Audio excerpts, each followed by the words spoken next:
చాలా కాలం క్రితం సంగతి. వ్యవసాయం కోసం భూమి దున్ని చదును చేస్తున్న కొందరు రైతులకు తమ పొలంలో ఎక్కడ తవ్వినా మట్టి కింద రాళ్లు తగలడం, వాళ్ళు మళ్లీ పక్కన తవ్వడం, మళ్లీ అక్కడ రాళ్లు తగలడం చూసి చూసి విసుగొచ్చి ఆ రాళ్లన్నిటినీ బయటకు పెరికి పారేస్తే కానీ భూమి చదును చేసుకోవడం కుదరదనుకున్నారు. తీరా వాటిని బయటకు తీద్దామంటే అవి లోపలికంటూ ఉన్నాయి. పొడవాటి రాతి స్తంభాలు, ఒక్కొక్కటి 20 టన్నుల బరువు తూగే రాళ్లవి. పురావస్తు శాఖ వారికి కబురు చేరింది. వారొచ్చి కార్బన్ డేటింగ్ నిర్వహించారు. అలా ఆ పొలం మట్టి క్రింద వాళ్ళు కనుగొన్న ఆ రాతి నిర్మాణం ప్రపంచంలోనే మనిషి కనిపెట్టిన అతి పురాతన దేవాలయమని ప్రకటించారు. ఆ ఆలయం ఇప్పటికీ 12,000 సంవత్సరాల క్రితం నిర్మించబడిందని కూడా చెప్పారు. ఈజిప్ట్ పిరమిడ్ల వయస్సు దాదాపుగా 5,000 ఏళ్లని పరిశోధకులు వెల్లడించారు. ఈ ఆలయం వయసు మాత్రం 12,000 ఏళ్లు, అంతకంటే ఎక్కువ. ఆనాటికి ఉన్న మతం ఏంటి? మతం లేకపోయినా కానీ వాళ్ళు దేనిని ఆరాధించడం కోసం ఆ ఆలయం కట్టారు? ఆరాధన అనేది ఉందా అప్పటి కాలంలో? ఉంటే ఎలా చేసేవాళ్ళు? ఇత్యాది ప్రశ్నలకు సమాధానాలు తెలుసుకునే ప్రయత్నం చేద్దాం పదండి. ప్రపంచ ప్రాచీన ఆలయంగా పేరు తెచ్చుకున్న ఆ ఆలయం పేరు గోబెక్లే టెపే. దక్షిణ తుర్కియే ప్రాంతంలోని ఒక పర్వత శిఖరంపై ఉంది ఈ ఆలయం. ఈ ప్రాంతాన్ని 1963లో కనుక్కుంటే 1995 నుంచి తవ్వకాలు మొదలుపెట్టి కనుగొన్నారు. శాస్త్రవేత్తలకు, పురావస్తు శాఖ వారికి తప్పితే సాధారణ ప్రజలకు అనుమతి చాలా పరిమితంగానే ఉంది. ఈ ప్రాంతాన్ని 2018లో యునెస్కో వరల్డ్ హెరిటేజ్ సైట్గా గుర్తించింది. భౌగోళికంగా టాస్ టేప్లర్ పర్వతాల్లో సముద్ర మట్టానికి సుమారుగా 2,500 అడుగుల ఎత్తులో ఉన్న గోబ్లెకే టేపే ప్రాంతం స్టెప్పీ గడ్డి మైదానాలతో ఆవరించి ఉంటుంది. ఇప్పుడు అక్కడ లభించిన టీ ఆకారపు భారీ రాతి స్తంభాలే ప్రాచీన చరిత్రను వెల్లడిస్తున్నాయి. పురావస్తు శాస్త్రవేత్తలు ఆ ప్రాంతాన్ని తవ్వే కొద్దీ విశాలమైన ఆలయ ప్రాంగణమే బయటపడింది. అప్పటిదాకా అది ఒక సాధారణ ప్రదేశమని అనుకున్నారు. చారిత్రక ఆధారాలను బట్టి సామాన్య శకం పూర్వం 3,500 సంవత్సరాల నాడు చక్రం తయారు చేసుకున్నాడు ప్రాచీన మానవుడు. అంటే నేటికి సుమారుగా 6,000 ఏళ్ల క్రితం అన్నమాట. ప్రయాణానికి, మానవ వనరులకు, సరుకుల తరలింపుకు చక్రం ప్రయోజనం ఏంటో మీకు చెప్పనక్కర్లేదు. మానవ ఆవిష్కరణల్లో అత్యంత ప్రధానమైంది, మొట్టమొదటి వస్తువుల్లో ఒకటి అయిన చక్రం అంటే వీల్ ఆ తర్వాత మానవ జీవిత వికాసంలో అంతర్భాగమైంది. అలాంటిది ఈ గోబ్లెకే టేపే ఆలయం వయస్సు నేటికి 12,000 సంవత్సరాలని చెప్తున్నారంటే దాని ప్రాచీన ప్రాముఖ్యత అర్థం చేసుకోవచ్చు. అంతటి భారీ రాతి స్తంభాలను చెక్కడం, ఏకంగా ఒక ప్రార్థనాలయ సముదాయాన్ని నిర్మించడం అంటే సాధారణ విషయం కాదు కదా.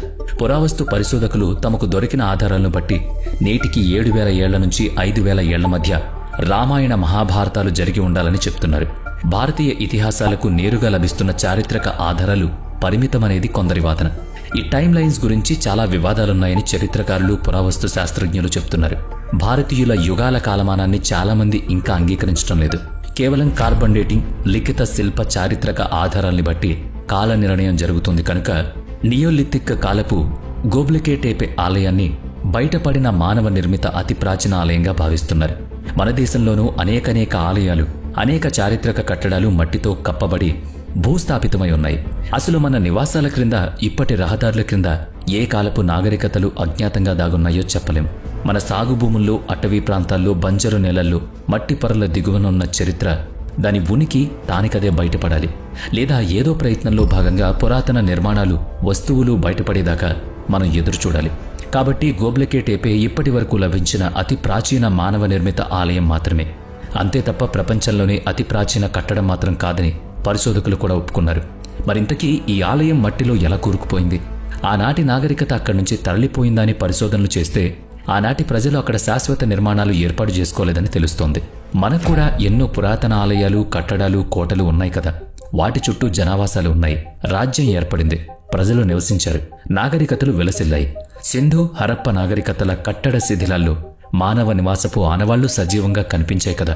అయితే గోబ్లెకే టేపే చుట్టుపక్కల జనావాసాలు కనిపించలేదు. ఇంతటి భారీ ఆలయ నిర్మాణానికి చాలా మంది నిపుణులు అవసరం పడతారు. అయినా సరే వారెవ్వరూ అక్కడ నివసించిన దాఖలాలు లేవన్నారు పురావస్తు నిపుణులు.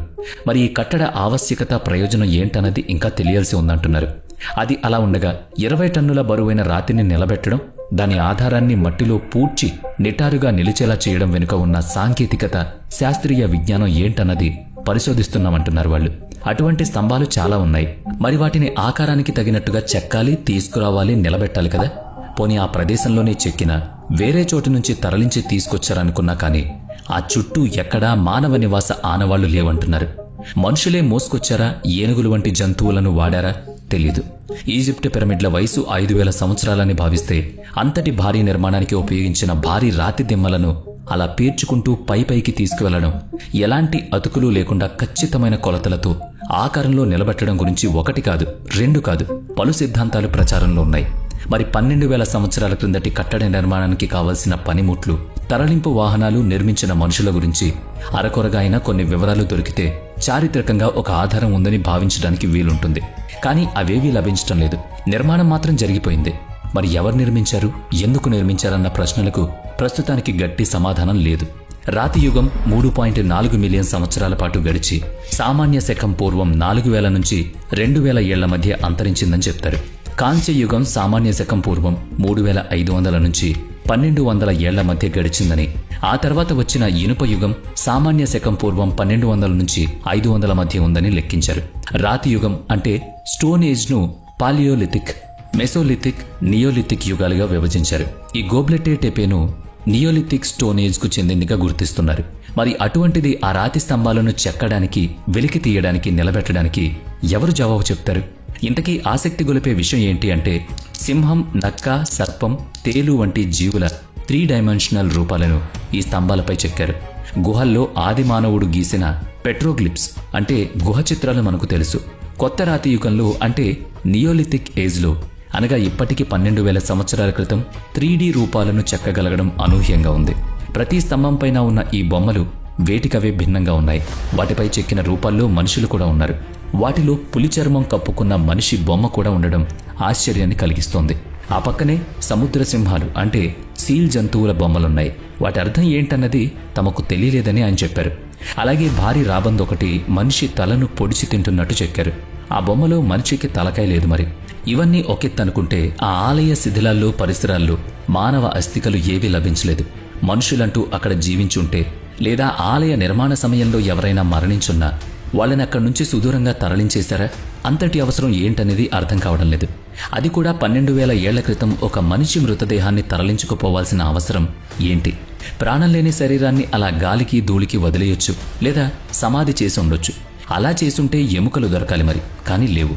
మొదట్లో ఈ ఆలయాన్ని ప్రాచీన మానవుల కళేబరాల్ని భూస్థాపితం చేసిన ప్రాంతంగా, ఒక సామూహిక శ్మశానంగా భావించటం మూలంగా ఆ కోణంలోనే పరిశోధనలు జరిగాయి. ఆ తర్వాతనే తమ ఊహ సరికాదని గ్రహించి ఆ రాతి స్తంభాలపై చెక్కిన బొమ్మల ఆధారంగా అది సామూహిక ప్రార్థనా స్థలమని నిర్ణయానికొచ్చారు. ఇక చూస్తే ఆలయ నిర్మాణానికి చాలా సమయం పట్టుండాలి. ఈనాటి సాంకేతికత, ఆధునిక యాంత్రిక యుగంలోనే ఈ భవనానికో, ఒక రహదారికో కొన్ని సంవత్సరాలు లేదా కొన్ని నెలలు పడుతుంది. అటువంటిది రాతి యుగం కాలంలో ఎటువంటి పరికరాలు ఉపయోగించకుండా ఇలాంటి 20 టన్నుల బరువున్న రాతి స్తంభాలను నిలబెట్టి ఒక ఆలయాన్ని నిర్మించారంటే ఎన్ని నెలలు పట్టొచ్చు? అలాగే కొన్ని తరాల పాటు, అంటే కనీసం కొన్ని 100 సంవత్సరాల పాటు అది ఆలయంగా విలసిల్లుంటుంది. ఆ తర్వాత అకారణంగా మట్టితో కప్పబడింది. ఏకదాటిగా ప్రజలు అక్కడే ఉండుంటే ఆలయం శిథిలాలపై మన్నుతో కప్పబడిపోయి ఉందును కదా. ఎందుకనో ప్రజలు అక్కడకు రావడం పూర్తిగా మానుకున్నారు. ఆ తర్వాత కాలగమనంలో అది మట్టిలో కూరుకుపోయింది. అయితే ఉద్దేశపూర్వకంగానే నాటి ప్రజలే ఆ కట్టడాన్ని మట్టితో కప్పేశారని పురావస్తు శాస్త్రజ్ఞులు వెల్లడిస్తున్నారు. కనీసం 10,000 సంవత్సరాలుగా గోబ్లెటే టేప్ ఆలయం మట్టిలో ఉండిపోయిందని వాళ్ళు చెప్తున్నారు. పూజించిన వారి ఎందుకు భూస్థాపితం చేశారన్నది నేటికి ఒక పెద్ద ప్రశ్న. ఆలయాన్ని కాపాడడానికే అలా చేసుంటారనుకోవడానికి తగిన హేతు కనిపించడం లేదు. ఇంతకీ నాటి నాగరికత ఏమిటన్నదానికి స్పష్టమైన ఆధారాలు లేకపోయినా రాతి యుగపు మానవుడు ప్రధానంగా వేటాడి జీవించేవాడు. వాళ్ల మధ్య ఆహార ఘర్షణలు జరిగేవి. అయినా కానీ చాలా కాలం పట్టే నిర్మాణాన్ని పూర్తి చేసుకున్నారు. మళ్లీ వాళ్లే మనకు తెలియని ఏదో కారణంగా మట్టితో కప్పేశారు. ఇంతకీ మీకో సంగతి చెప్పాలి.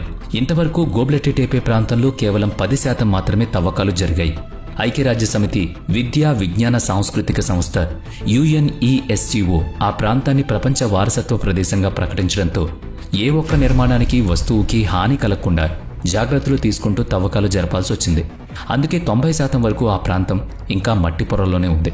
కాబట్టి ఆలయ నిర్మాణం జరిగిన ఖచ్చితమైన కాలం, ఆనాటి నాగరికతలు, ఆ ఆలయంలో ఎవరిని ఆరాధించేవారు, ఎందుకు దాన్ని మట్టితో కప్పేశారు వంటి సందేహాలకు సమాధానాలు దొరకాల్సింది. అసలు జీవించడమే కష్టంగా ఆహారం సంపాదించే లక్ష్యంగా ఉండే 12,000 సంవత్సరాల నాడు ఇలాంటి అనూహ్య నిర్మాణం చేపట్టడం ఆ కాలపు ప్రజలకు ఎలా సాధ్యమైందన్నది పరిశోధకుల్లో కూడా కుతూహలాన్ని కలిగిస్తోంది. మానవ జీవిత చరిత్ర ఎంతటి పురాతనమైందన్నది ఇంకా తెలుసుకుంటూనే ఉన్నాం మనం. మరి మీరేమంటారో తప్పక చెప్పండి.